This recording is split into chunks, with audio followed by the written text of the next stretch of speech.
அதிக குலாவுக்கும் ஒரு ஆணும் ஒரு பெண்ணும் கணவனும் மனைவியும் தன்னுடைய இல்லற தேவை தன் கணவனிடத்தில் தான், தன் மனைவிடத்தில் தான் என்றைக்கு விளங்காத வரைக்கும் இந்த சமூகத்தில் அந்த இரண்டும் குறையாது என்பதாக அந்த மனநிலை மருத்துவர் தெளிவான ஒரு வாக்குமூலத்தை தருகிறார்.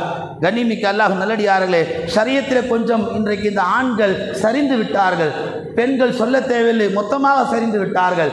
பெண்கள் வாகனங்கள் ஓட்டலாம், பெண்கள் கடைகளிலே வியாபாரத்தில் அமர வைக்கலாம், பெண்கள் எல்லா இடங்களுக்கும் மகரம் இல்லாத ஆண்களோடு சென்று வரலாம், ஹஜ்ஜுக்கு போகலாம், உம்ராவுக்கு போகலாம், எல்லா வகையான வசதி வாய்ப்புகளும் நமக்கு தந்திருக்கிறார்கள். எல்லா பாதுகாப்போடு உங்களை அழைத்து சென்றாலும் மகரம் இல்லாத ஆணோடு நீங்கள் வீட்டை விட்டு கூட வெளியே போகக்கூடாது.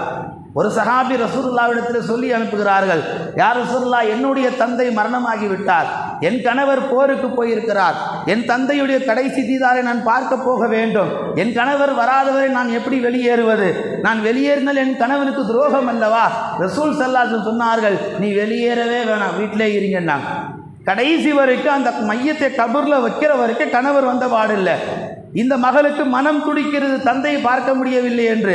கடைசி வரைக்கும் ரசூலே அந்த மையத்தோடு இருந்து குளிப்பாட்டி எல்லாம் செய்து தொழுக வைத்ததுக்கு பிற்பாடு அந்த மையத்தினுடைய கபரை பார்த்து ரசூல் ஸல்லல்லாஹு அலைஹி வஸல்லம் சொன்னார்கள், அந்த பெண்ணின் காரணத்தினால், அந்த பெண்ணுடைய ஒழுக்கத்தின் காரணத்தினால், கணவன் சொன்ன சொல்லை மீறக்கூடாது என்ற